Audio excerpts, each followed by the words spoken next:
10th first chapter physics, അതായത് effect of electric current. അതായത് current pass ചെയ്യുമ്പോൾ എന്തൊക്കെ തരത്തിലുള്ള എനർജി നമുക്ക് പ്രയോജനപ്രദമായി കിട്ടും. ഇലക്ട്രിസിറ്റിക്ക് മാത്രമുള്ള ഒരു പ്രത്യേകതയാണത്. അതായത് പല ഫോം എനർജി ആയിട്ട് കൺവേർട്ട് ചെയ്യാൻ പറ്റും. അപ്പം അങ്ങനെ ഒരു ലിസ്റ്റ് ഇതവിടെ ആണ് ഇപ്പോൾ നമ്മൾ ചർച്ച ചെയ്യുന്നത്. ഇലക്ട്രിക് എനർജി ലൈറ്റ് എനർജിയായി മാറും ഇലക്ട്രിക് ബൾബിൽ. ഇൻഡക്ഷൻ കുക്കർ എന്ന് എല്ലാവർക്കും അറിയുന്നതാണല്ലോ. ഇലക്ട്രിക് എനർജി അവിടെ ഹീറ്റ് എനർജിയായി മാറും. പിന്നെ സ്റ്റോറേജ് ബാറ്ററികൾ, അതായത് ചാർജ് ചെയ്ത് വീണ്ടും ഉപയോഗിക്കാവുന്ന ബാറ്ററികളൊക്കെ, അവിടെ എന്താ ചെയ്യുക, ഇലക്ട്രിക് എനർജി കെമിക്കൽ എനർജിയായി മാറും. എന്നിട്ട് ആ കെമിക്കൽ റിയാക്ഷനാണ് പിന്നെ നമുക്ക് ചാർജ് ചെയ്ത ശേഷം, ഇപ്പോൾ ടെലിഫോണ് നമുക്ക് മൊബൈലൊക്കെ ചാർജ് ചെയ്ത് കഴിഞ്ഞാൽ സ്റ്റോറേജ് ബാറ്ററിയാണത് ചെറുത്. അപ്പോൾ ചാർജ് ചെയ്യുമ്പോൾ ഇലക്ട്രിക് എനർജി കെമിക്കൽ എനർജിയായി മാറും. പിന്നെ നമ്മൾ ഉപയോഗിക്കുമ്പോൾ കെമിക്കൽ എനർജി ഇലക്ട്രിക് എനർജിയായി കിട്ടും. സ്റ്റൗവ് ഹീറ്റ് എനർജിയായി മാറും. Electric fan electric energy mechanical എനർജിയായി മാറും. മൈക്രോവേവ് ഓവൻ അത് ഇലക്ട്രിക് എനർജി ഹീറ്റായി മാറും. ഇൻവെർട്ടറും അതുപോലെ തന്നെ ആദ്യം കെമിക്കൽ എനർജിയായി മാറിയിട്ടാണ് പിന്നെ നമുക്ക് ഉപയോഗിക്കുക. അപ്പോൾ ഇലക്ട്രിക് എനർജി കെമിക്കൽ എനർജിയായി മാറും. അപ്പോൾ ഇത് ഈ ഉദാഹരണങ്ങളൊക്കെ നമുക്കിപ്പോൾ ഒന്ന് ചർച്ച ചെയ്തത് ഒരു കാര്യം അറിയാൻ വേണ്ടി മാത്രമേ ഉള്ളൂ. Electric energy converted to any useful form of energy എന്നൊരു പോയിന്റ്. ഓക്കെ, നമ്മുടെ topic heating effect of electric current ആണ്. അതായത് എന്താ അതിൻ്റെ അർത്ഥം? ഇപ്പം നമ്മൾ മനസ്സിലാക്കിയത് ഇലക്ട്രിക് കറണ്ട് പല എനർജി ഫോമിൽ കൺവേർട്ട് ചെയ്യുന്നവർ, അതിൽ ഹീറ്റ് എനർജിയായി കൺവേർട്ട് ചെയ്യുന്ന ആ എഫക്റ്റിനെയാണ് ഹീറ്റിംഗ് എഫക്റ്റ് എന്ന് പറയുക. ഈ ഹീറ്റിംഗ് എഫക്റ്റ് ഉണ്ടാവണമെങ്കിൽ, അതായത് കറണ്ട് പോകുമ്പോൾ ഹീറ്റ് ആവണമെങ്കിൽ വർക്ക് ചെയ്തിരിക്കണം. ഫോർ എക്സാമ്പിൾ, നമ്മൾ രണ്ട് കൈകൾ തമ്മിൽ ഉരസി, ഓക്കെ, ഉരസിയാൽ കയ്യിൽ അല്പം ചൂടാവും. എന്തുകൊണ്ട്? നമ്മൾ ചെയ്ത മെക്കാനിക്കൽ വർക്ക് അവിടെ ഹീറ്റ് എനർജിയായി മാറി. അങ്ങനെ ഏതെങ്കിലും ഒരു എനർജി ഫോം വേണം കൺവേർട്ട് ചെയ്യണമെങ്കിൽ.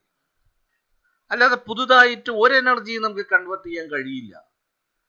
ഒരു എനർജി ഉപയോഗിച്ചാൽ അത് ഡിസ്ട്രോയ് ആവൂല, അത് വേറെ ഒരു ഫോമായി കൺവേർട്ട് ചെയ്യുകയേ ഉള്ളൂ. അപ്പൊ പൊതുവെ ഒരു വെള്ളം ഒഴുകണമെങ്കിൽ അതിനാരെങ്കിലും വലിച്ചോണ്ട് പോകണം. അത് ഗ്രാവിറ്റേഷൻ ഫോഴ്സ് കൊണ്ട്. എങ്ങനെയാ അത് സാധിക്കുക? ഉയരം കൂടിയ ഒരു ഭാഗത്ത് നിന്ന് ഉയരം കുറഞ്ഞ ഭാഗത്തിലേക്ക് നീങ്ങണം. അപ്പൊ പൊട്ടൻഷ്യൽ ഡിഫറൻസ് വേണമെന്ന് ചുരുക്കം. അതായത് ഉയർന്ന പൊട്ടൻഷ്യലിൽ നിന്ന് താഴ്ന്ന പൊട്ടൻഷ്യലിലേക്ക് ഒഴുകിപ്പോകണം. ഇങ്ങനെ തന്നെയാണ് കറണ്ടും. കറണ്ട് എന്ന് പറഞ്ഞ ഇലക്ട്രോൺ നീങ്ങലാണ്. ആ നീങ്ങുന്നത് പൊട്ടൻഷ്യൽ ഡിഫറൻസ് ഉള്ളത് കൊണ്ടാണ്. അപ്പൊ ഇവിടെ ചെയ്യുന്ന വർക്ക് പൊട്ടൻഷ്യൽ ഡിഫറൻസ് ആണ് ആ ചെയ്തത്. അപ്പൊ നമ്മൾ സാധാരണ വീട്ടിലൊക്കെ ഒരു ബൾബ്, ആ ബൾബ് എങ്ങനെയാണ് അത് ഫിറ്റ് ചെയ്തിട്ടുള്ളത്? രണ്ട് വയർ വേണം അതിന്, ഒരു ഫേസ് ന്യൂട്രൽ, എന്നിട്ട് അതിനെ രണ്ടിനെയും കൂടി യോജിപ്പിക്കുകയാണ് അവിടെ ബൾബ്. അപ്പൊ ഇവിടെ എന്താണ്? ഫേസ് ന്യൂട്രൽ ഉണ്ട്. ഫേസിൽ 240 വോൾട്ട് ആവറേജ്, ന്യൂട്രൽ 0 ആണ്. അപ്പൊ അവിടെ ആ ബൾബിൽ കൂടി കറണ്ട് പോകണമെങ്കിൽ പൊട്ടൻഷ്യൽ കൂടിയ ഒന്നും കുറഞ്ഞൊന്നും വേണം, അത് മെയിൻറ്റെയിൻ ചെയ്യണം. അതാണ് ന്യൂട്രൽ 0-ഉം ഇത് 230 വോൾട്ടും. ഓക്കെ, വോൾട്ടേജ് കുറയുക എന്ന് പറഞ്ഞാൽ എന്താ അർത്ഥം? പൊട്ടൻഷ്യൽ ഡിഫറൻസ് കുറവും. അപ്പൊ കറണ്ട് കമ്മിയാവും. അതാണ് നമ്മൾ കാണുന്നതൊക്കെ. ശരി, അപ്പോ ഇപ്പൊ നമ്മൾ മനസ്സിലായത്, ഒരു കണ്ടക്ടറിൽ കൂടി കറണ്ട് ഉണ്ടായാൽ, ഇലക്ട്രിക് കറണ്ട് ഉണ്ടായാൽ, അത് ആ എനർജി ഇലക്ട്രിക് എനർജി ഹീറ്റ് എനർജിയായി കൺവേർട്ട് ചെയ്യും. അത് എല്ലാ കമ്പിയിലും ഉണ്ടാവും. അപ്പൊ അങ്ങനെ ഹീറ്റ് എനർജി ആയിട്ട് കൺവേർട്ട് ചെയ്യാൻ വർക്ക് ആര് ചെയ്തു? അതിലെ പൊട്ടൻഷ്യൽ ഡിഫറൻസ് ആണ് വർക്ക് ചെയ്തത്. അത് ഹീറ്റ് എനർജിയായി കൺവേർട്ട് ചെയ്തു. അപ്പോ ഒരു കണ്ടക്ടറിൽ കൂടി കറണ്ട് പോയാൽ എത്ര ഹീറ്റ് ഉണ്ടാവും? എത്ര ഹീറ്റ്? അത് എന്തിനെയൊക്കെ ഡിപ്പെൻഡ് ചെയ്തിരിക്കുന്നു?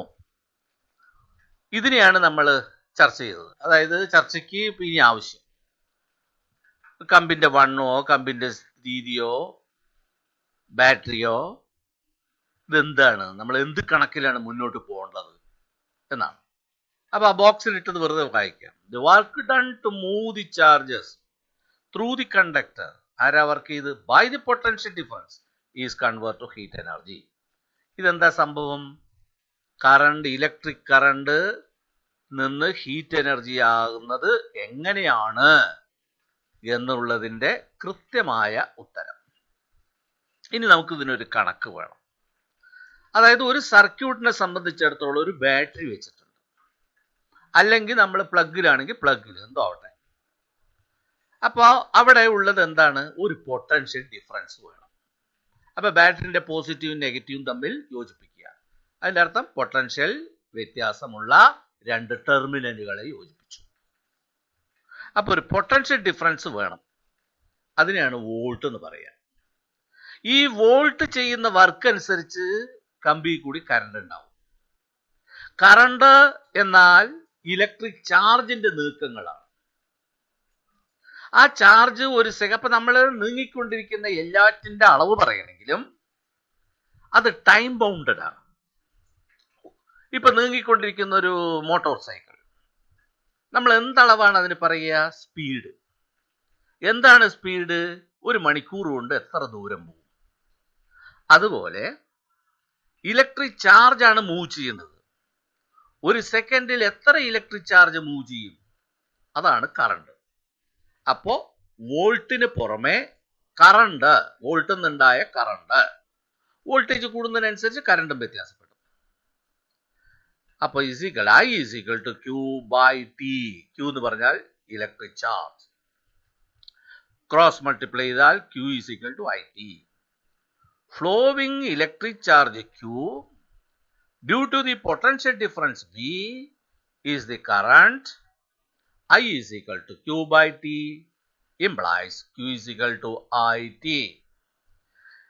ഇപ്പൊ നമ്മൾ എന്താണ് മനസ്സിലാക്കിയത്? ഒരു കണ്ടക്ടറിൽ കൂടി കറണ്ട് പാസ് ചെയ്യുമ്പോൾ ഹീറ്റ് എനർജി ഈസ് ഡെവലപ്ഡ്. അതിന് കാരണം പൊട്ടൻഷ്യൽ ഡിഫറൻസിന്റെ വർക്കാണ്. Work done by the potential difference. എന്തിനു വേണ്ടി? To move the charge. അത് കൺവേർട്ടഡ് ടു ഹീറ്റ് എനർജി. പിന്നെ നമ്മൾ പഠിച്ചു വോൾട്ട്. ഒരു സർക്യൂട്ടിൽ ഇത്ര വോൾട്ട് ഉണ്ട് എന്ന് പറഞ്ഞാൽ അർത്ഥം ഇത്ര പൊട്ടൻഷ്യൽ ഡിഫറൻസ് ഉണ്ട്. ആ വോൾട്ടിന്റെ തോതനുസരിച്ചാണ് വർക്ക് ഡൺ. ആ വർക്ക് ഡണ്ണിന്റെ തോതനുസരിച്ചാണ് കറണ്ട്, അതായത് മൂവ് ചെയ്യുന്നത്. ആ മൂവ് ചെയ്യുന്നതിന്റെ തോതനുസരിച്ചാണ് ഹീറ്റ്. ഇങ്ങനെ ഒരു ഇക്വേഷൻ നമുക്ക് ഉണ്ടാക്കണം. ഏതിനെയൊക്കെ ബന്ധപ്പെടുത്തിയിട്ട്? വോൾട്ടിനെയും കറണ്ടിനെയും ടൈമിനെയും. ഇപ്പോ ഒരു സെക്കൻഡ് കറണ്ട് പോകുന്നതും 2 സെക്കൻഡ് കറണ്ട് പോകുന്നതും വർക്കും രണ്ടും രണ്ടാണ്. 10 വോൾട്ട് പൊട്ടൻഷ്യൽ ഡിഫറൻസിൽ വർക്ക് ചെയ്യുന്നതും 50 വോൾട്ട് പൊട്ടൻഷ്യൽ ഡിഫറൻസിൽ വർക്ക് ചെയ്യുന്നതും രണ്ടും രണ്ടാണ്. ഇതല്ലാത്ത വേറെ ഫാക്ടർ ഒരു സർക്യൂട്ടിൽ നമുക്ക് പറയാനില്ല. പിന്നെ നമ്മൾ കൂടുതലായി പഠിക്കും, അതിരിക്കട്ടെ. ഇപ്പൊ നമുക്ക് മനസ്സിലാക്കേണ്ടത് ഒരു സർക്യൂട്ടിലാകെ ഒരു പൊട്ടൻഷ്യൽ ഡിഫറൻസ് ഉണ്ടാവും, അതുകൊണ്ടുണ്ടായ കറണ്ട് ഉണ്ടാവും. അത് എത്ര സമയം പോണോ അതനുസരിച്ച് ഹീറ്റും ഡെവലപ്പ് ചെയ്യും. Work done to move 1 coulomb charge. 1 coulomb പറയും ചാർജിന്റെ അളവ്. Under potential difference 1 volt. Potential difference 1 വോൾട്ടും ആ വോൾട്ട് കൊണ്ട് 1 കൂളം ചാർജ് നീക്കം ചെയ്താൽ വർക്ക് QV ജൂൾ. Q എന്നാൽ IT ആണ് നമ്മൾ പഠിച്ചു. അപ്പൊ VIT എന്നെഴുതി. ഇതാണ് വർക്ക് ചെയ്തത്. ഈ വർക്കാണ് ഹീറ്റായി മാറിയത്. അപ്പൊ heat developed H is equal to this work, that is VI2 joule work. അപ്പോൾ heat developed is equal to exactly equal to the work done. It is equal to VIT joule. Okay.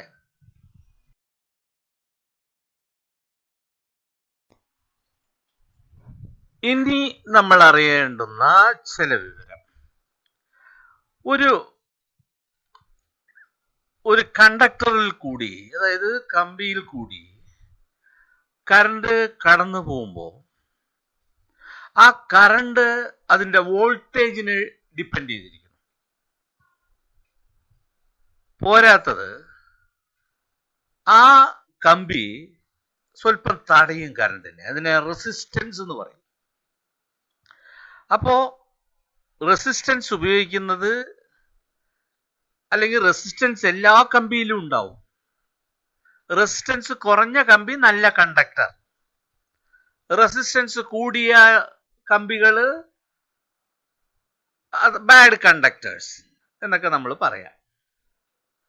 അപ്പോ Ohm's law ഈ വോൾട്ടും കറണ്ടും റെസിസ്റ്റൻസിനെയും തമ്മിൽ ബന്ധിച്ചിട്ടുള്ള ഒരു നിയമമാണ് Ohm's law. അപ്പൊ Ohm's ലോന്റെ definition ഒന്നും തൽക്കാലം നിങ്ങൾക്ക് ആവശ്യമില്ല.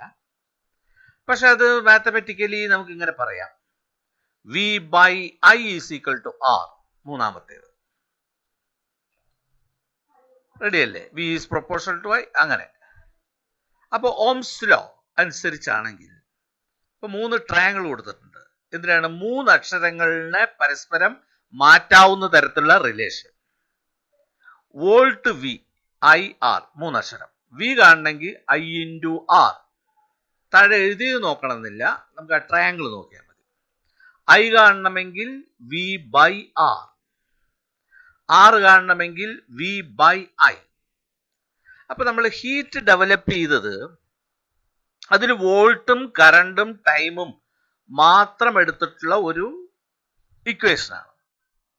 ഇപ്പൊ നമ്മൾ അതിന് പുറമെ പുതിയൊരു മെഷർമെന്റും കൂടി കറണ്ട് പോകുന്നിടത്ത് വന്നു, റെസിസ്റ്റൻസ്. അപ്പൊ റെസിസ്റ്റൻസിലും കൂടി ബന്ധപ്പെടുത്തേണ്ടി വരും കറണ്ടിനെ. കറണ്ട് പോണമെങ്കിൽ അതൊരു കണ്ടക്ടറിൽ കൂടി ആവണം.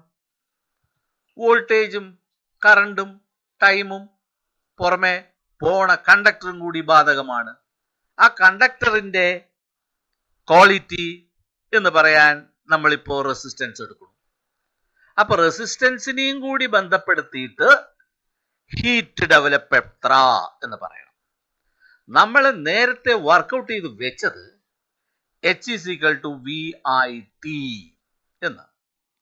V എന്നാൽ നമ്മൾ ഈ എഴുതിയ 3 ഇക്വേഷനിലെ IR ഫസ്റ്റില്. അപ്പൊ വിക്ക് പകരം IR കൊടുക്കാം. അപ്പൊ IRT into IT, I square RT joule. Joule work ചെയ്ത യൂണിറ്റ് ആണ്, അതായത് എനർജിന്റെ യൂണിറ്റ് ആണ്. അതിനെ ഹീറ്റ് ആക്കണമെങ്കിൽ 4.2 ജൂളാണ് ഒരു കലോറി. കലോറിയാണ് ഹീറ്റിന്റെ യൂണിറ്റ്. അപ്പൊ H is equal to I square RT ജൂൾന്ന് കിട്ടി. എങ്ങനെ കിട്ടി? H is equal to VIIT ആണെന്നും ആറിനെ കൂടി ഉൾപ്പെടുത്തിയിട്ട് നമ്മൾ ഒരു ഇക്വേഷൻ ആക്കി മാറ്റി I square RT joule. H is equal to V8. ഇനി വേണമെങ്കിൽ നമുക്ക് ഇപ്പൊ 6 ആണ്. ഓക്കെ, ഇനി ഒന്നുകൂടി മാറ്റാൻ വേണമെങ്കിൽ H is equal to V8. ഐനെ മാറ്റാ. ഐ എന്താണ് മുകളിൽ നോക്കുക? V by R. അപ്പോ H is equal to V8 implies H is equal to V into V by RT. V into V square, V square R by T ഇങ്ങനെയും പറയാം. അപ്പൊ heat എത്ര ഡെവലപ്പ് ചെയ്യും? വോൾട്ടേജ് എത്ര, കറണ്ട് എത്ര, time എത്ര എങ്കിൽ VIT.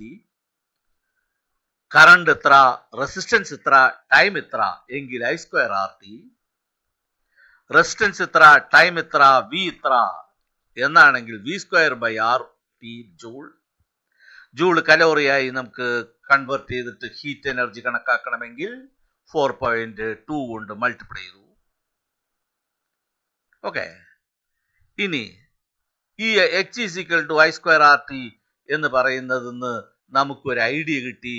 ഹീറ്റ് ഡെവലപ്പ് ചെയ്യുന്നത് കറണ്ടിനും റെസിസ്റ്റൻസിനും ടൈമിനും ഡിപ്പെൻഡ് ചെയ്തിരിക്കുന്നു. അതായത് എത്ര ഐ സ്ക്വയർ കൂടുവോ, ഐ എത്ര കൂടുമോ അത്ര ഹീറ്റ് കൂടും. എത്ര ആറ് കൂടുവോ അത്ര ഹീറ്റ് കൂടും. എത്ര സമയം എടുക്കുമോ അത്ര ഹീറ്റ് കൂടും. അതായത് എച്ച് ഈസ് ഏറ്റവും അവസാനം എഴുതി നോക്കാം. H is proportional to I square R T. ഇതിന്റെ അർത്ഥം heat generated directly proportional to the square of the current, resistance of the conductor and time. ഇതിനെ ജൂൾസ് ലോ എന്ന് പറയും. ജൂൾസ് ലോ എന്ന് ചോദിച്ചാൽ H is proportional to I square RT എന്നെഴുതിയാലും the heat generated H in a current carrying conductor is directly proportional to the product of the square of the current I in the conductor, the resistance of the conductor R, and the time T of flow of current. എന്നെഴുതുന്നതും ഒന്ന് തന്നെ. കഷ്ടപ്പെട്ടത് പഠിക്കാനാവുന്നവർ പഠിച്ചു വെക്കുക, അതല്ലെങ്കിൽ അത്ര കഷ്ടപ്പെടുവൊന്നും വേണ്ട. Joule's law എന്ന് ചോദിച്ചാൽ H is proportional to I square RT എന്ന് എഴുതി വെക്കാൻ കഴിഞ്ഞാൽ മതി. ഓക്കെ.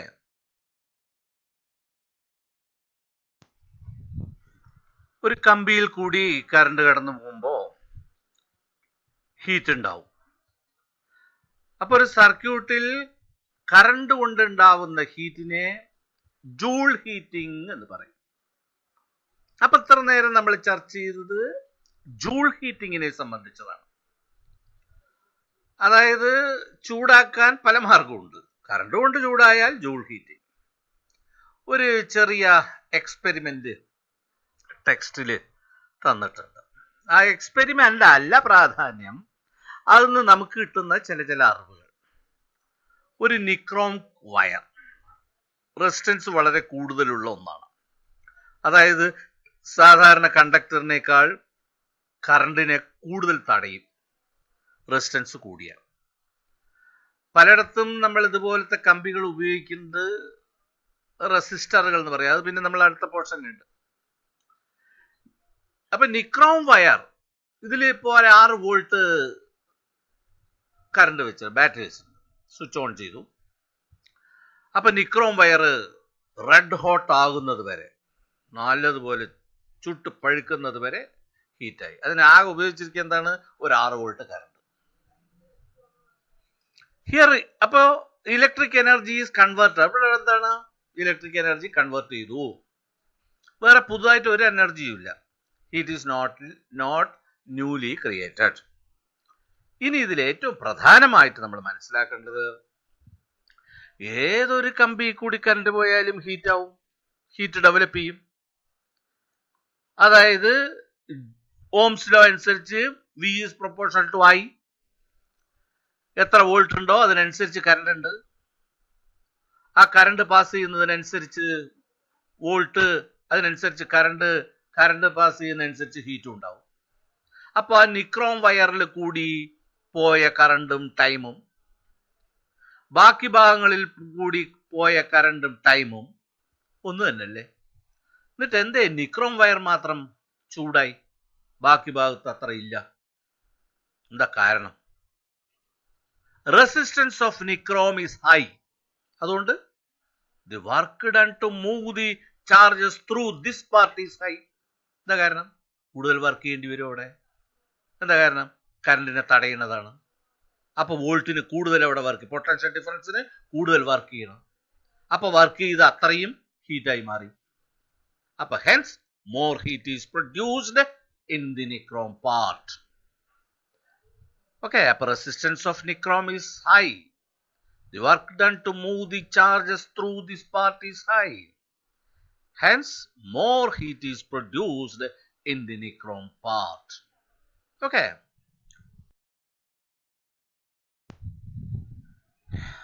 ഇനി H is proportional to I square RT എന്നാണ് ജൂൾ ലോ. അതായത് ജൂൾസ് ഹീറ്റ് എന്ന് പറയുന്നത് H is proportional to I square. എന്താ അതിന്റെ അർത്ഥം? I കൂടിയാൽ ഹീറ്റും കൂടും. I എന്ന് പറഞ്ഞാൽ കറണ്ട്. I രണ്ടായാൽ, 2I ആയാൽ, അതായത് ഇരട്ടിച്ചാൽ ഹീറ്റ് എത്രയായി? I സ്ക്വയർ എന്നതിന് പകരം 2I സ്ക്വയർ, അപ്പൊ 4I, 4 മടങ്ങ് കൂടും. 4 times ഹീറ്റ് കൂടും. റെസിസ്റ്റൻസ് ട്വൈസ് ആക്കിയാലോ ഹീറ്റും ട്വൈസ്. റെസിസ്റ്റൻസ് പാതിയാക്കിയാലോ ഹീറ്റും പാതിയാവും.